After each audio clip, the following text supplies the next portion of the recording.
पात्रा, अगर हम ये कहेंगे कि अखबारों में इश्तेहार दिया जा रहा है और हमने कागज लिखा, हमने पत्र लिखा, लोग इसको मजाक समझेंगे जो खुद उनके साथ हो रहा है। आपको पता है कि बिहार की स्थिति क्या है सर, और ये बताने, ये तस्वीरें बोल रही हैं खुद, हमें कुछ बताने की जरूरत नहीं है। कोरोना का ये प्रचंड काल चल रहा है संबित पात्रा, और एक ऐसे वक्त में आप देखिए, आपने बकायदा राजीव प्रताप रूढ़ी जी का पूरा नाम भी लिखा हुआ है, उस पर पूरा चमक रहा है उसमें से भगवा। लेकिन एक ऐसे वक्त में भी अगर इन गाड़ियों का इस्तेमाल नहीं होता है तो जरा सोचिए कि बिहार की जनता क्या सोचेगी अपने नेताओं को लेकर जिनके लिए उसने वोट किया है। संबित पात्रा, देखिए, मैं बिल्कुल जवाब देना चाहता हूं और आराम से जवाब देना चाहता हूं। पहला विषय यहां कहा गया कंट्रोल कौन कर रहा था। कंट्रोल डिस्ट्रिक्ट एम्बुलेंस संचालन समिति कर रही थी, जो डीडीसी और सिविल सर्जन उसको हेड करते हैं। देखिए, जिला पाल जो होते हैं, जो कलेक्टर है, उनके पास इन पूरे एम्बुलेंसेस का हिसाब किताब है। और ये बहुत गलत बात कही गई कि 1.5 साल से यहाँ पर एम्बुलेंस मौजूद है।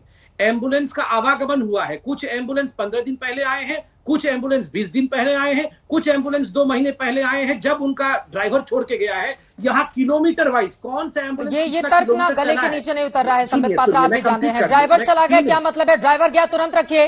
किसी भी बड़े नेता का ड्राइवर चला जाता है, उनका काम चलता है क्या? आपका खुद का ड्राइवर अगर चला जाए, राजीव प्रताप रूढ़ी का ड्राइवर चला जाए, तो 15 दिन का आप इंतजार करेंगे क्या? ये कौन सी बात है? और आपको पता है कि लोग मर रहे हैं वहां पर संबित पात्रा। सुनिए, नहीं चित्रा जी, गलत बात है।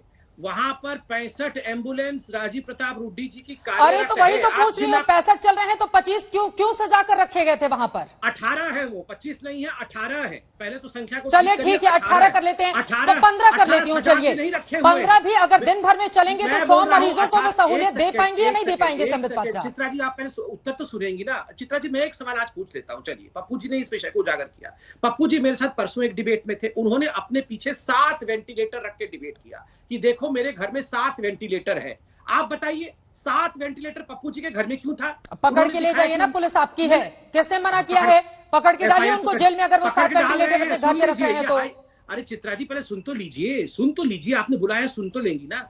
7 वेंटिलेटर अपने घर में, 5000 रेमडेसिविर इंजेक्शन अपने घर में रखा हुआ था। जब हमने पूछा कि आपने घर पे 5000 रेमडेसिविर इंजेक्शन क्यों रखा है, उन्होंने कहा मैंने इनको ब्लैक में खरीदा है और सस्ते दाम में लोगों को दे रहा हूं। अच्छी बात है, सस्ते दाम में लोगों को दे रहे हैं, मगर मेरा प्रश्न आज पप्पू जी से है कि आपने ब्लैक में खरीदा क्यों ब्लैक? आपने ब्लैक वाले सिस्टम को बढ़ावा क्यों दिया? आप पूछिए पप्पू जी से।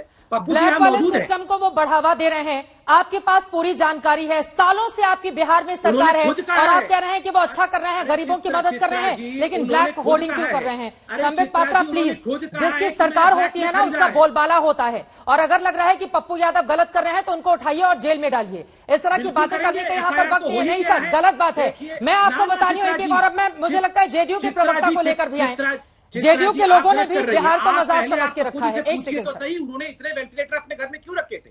ठीक है, जैसे ही उनका वीडियो ठीक होता है, उनको ऑडियो आता है, मैं ये सवाल पूछूंगी। लेकिन मैं तो आपसे कह रही हूँ ना कि जो गलत कर रहा है उसके खिलाफ कार्रवाई कीजिए। किसने रोक के रखा है आपको? आप उनको अगर कटघरे में खड़ा कर रहे हैं, आपकी पुलिस है ना सर, वो दिल्ली या बाकी दूसरे राज्य जैसा तो है नहीं, आपकी पुलिस है, आपकी सरकार है, इतनी मजबूत सरकार है। बीजेपी के पास ज्यादा ताकत है जेडीयू से, तो पकड़िए, जेल में रखिए। किसने मना किया है आपको? गलत बात है, कोई गलत काम करेगा और उसको अगर आप पकड़ेंगे तो कोई सवाल उठाने नहीं जाएगा संबित पात्रा।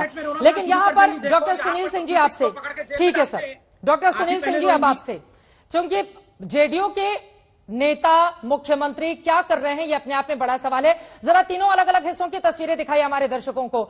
बिहार की ये तस्वीरें, पता है, तमाचा है बिहार सरकार के ऊपर। 60 बेड का जो अस्पताल है वो बंद पड़ा हुआ है सहरसा में। सुपौल की तस्वीरें देखिए, जहां पर वेंटिलेटर धूल फांक रहे हैं। 22 एम्बुलेंस की तस्वीरें आपके सामने है। ये तो आज की खबर है, खुद बता रहे हैं यहां पर पप्पू यादव और राजीव प्रताप रूढ़ी इसको लेकर सवालों के घेरे में हैं। पप्पू यादव के पास हम चलेंगे, लेकिन डॉक्टर सुनील सिंह जी, बिहार की जनता का आपने मजाक बना रखा है। अगर वो 15-20 सालों से आपको बार बार चुनकर भेजती है तो आप क्या समझ रहे हैं कि वो आपसे सवाल नहीं पूछेगी? सर, लोग मर रहे हैं और अस्पताल पर ताले पड़े हुए हैं, कौन है इसके लिए जिम्मेदार? चित्रा जी, पहले तो मैं आपके चैनल के माध्यम से ये पूछना चाहूंगा कि किस कानून के तहत पप्पू यादव जी लॉकडाउन तोड़ते हुए? सर, अब आप कानून की बात बाद में समझाइएगा, ये पहले जो नहीं सर, एक सेकेंड, ये फिर कानून की बात क्यों समझा रहे हैं ना सर? आप सरकार में हैं सर, नहीं आप सवाल नहीं सर, बिल्कुल भी नहीं। पप्पू यादव पर बाद में जाइएगा, यहाँ पर जो जनता मर रही है उस पर जवाब दीजिए ना सर। आप 10 सेकंड उसको भी देंगे, 10 सेकंड दें आप। किस कानून आपके लिए जनता महत्वपूर्ण है या पप्पू यादव महत्वपूर्ण है? 10 सेकंड देना, आप हमको उस पर आपकी बात के जवाब देंगे। किस कानून के तहत लॉकडाउन के नियम की धज्जी तोड़ते हुए वो जाके छापा मारते हैं? कौन कानून के तहत? सर आप नहीं करेंगे, कोई तो करेगा ही। अगर आप नहीं करेंगे तो कोई तो कर रहा है ना सर। आपको तो अप्रिशिएट करना चाहिए कि कम से कम ये 22-20 जो एम्बुलेंस है वो काम में आ जाएंगे। कैसी बात कर रहे हैं सुनील सिंह जी आप? कैसी बात कर रहे हैं सुनील सिंह जी आप जेडीयू, आप सरकार के प्रवक्ता हैं, आप इस तरह की बातें कैसे कर सकते हैं? आपकी सुनेंगे, आपको बोलने तो दें, हर बार ऐसा नहीं होता ना। दूसरा हमको ये बताइए, वहां के एम्बुलेंस को क्षति पहुंचाई गई, ऑक्सीजन सिलेंडर गायब हुआ, कोई व्यक्ति वहां मास्क नहीं पहने हुए था। लॉकडाउन के वक्त ये छापा मारना, ये महामारी एक्ट के अंदर में बुक करने की बात है कि नहीं? सर तो नंबर उससे 1। सवाल क्यों नंबर पूछ 2, रहे हैं? आप पकड़िए ना दूसरी बात आपको, उनको, सवाल क्यों पूछ रहे हैं उनसे? आप पकड़िए ना उनको, बैठे हुए हैं टीवी पर, भेजिए अपनी पुलिस, गिरफ्तार कीजिए। किस बात का इंतजार कर रहे हैं आप? बात नहीं, आप कभी रेमडेसिविर 5000 आता आपका, उसका वेंटिलेटर आप लेते हैं। देखिए, राजनीतिक जमीन तलाशने के लिए स्तरहीन राजनीति करना एक बड़े नेता को शोभा नहीं देता।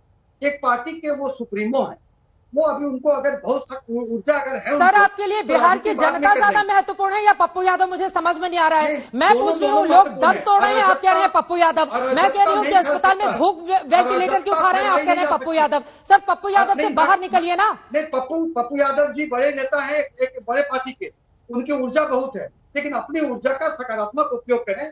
सारी राजनीति जितने भी घपला हुआ, घोटाला हुआ, उसका वो अपना वो कानूनन काम करें। सर एक सेकंड सर, अभी कोरोना का समय, पप्पू यादव से थोड़ा बाहर निकलिए ना सर। मैं आपको बता रही हूँ, अभी भागलपुर से खबर आई है सर, अभी तुरंत की बात मैं बता रही हूँ। आशुतोष हमारे संवाददाता वहां पर हैं। भागलपुर में एक को आईसीयू मिल जाता तो वो बच जाता, और एक जिंदा मरीज लेकर आया अस्पताल में, और 1 घंटे के भीतर ही अस्पताल की ओर से लाश पकड़ा दी जाती है। परिवार के लोग कहते हैं कि कागजी कार्रवाई में ही पूरा वक्त लग गया और इस वजह से उनको जगह नहीं मिली। सर दूसरा, सहरसा में अस्पताल में ताला बंद है। सर मधेपुरा में 800 करोड़ का आपने अस्पताल बनाया है, वहां पर डॉक्टर्स की कमी है। अब जाकर कुछ दिन पहले हम सब ने देखा है किस तरह से डॉक्टर की जल्दी जल्दी भर्ती की जाए, इसको लेकर आदेश दिया गया है। सर जनता आपको बार बार इसलिए नहीं चुनती है कि आप उसको सड़क पर मरने के लिए छोड़ दें, यह आपकी जिम्मेदारी है। और पप्पू यादव आपके लिए इतने महत्वपूर्ण नहीं होने चाहिए जितना नाम आप उनका ले रहे हैं। आप बताइए ना कि जो लोग मर रहे हैं उसके लिए कौन जिम्मेदार है?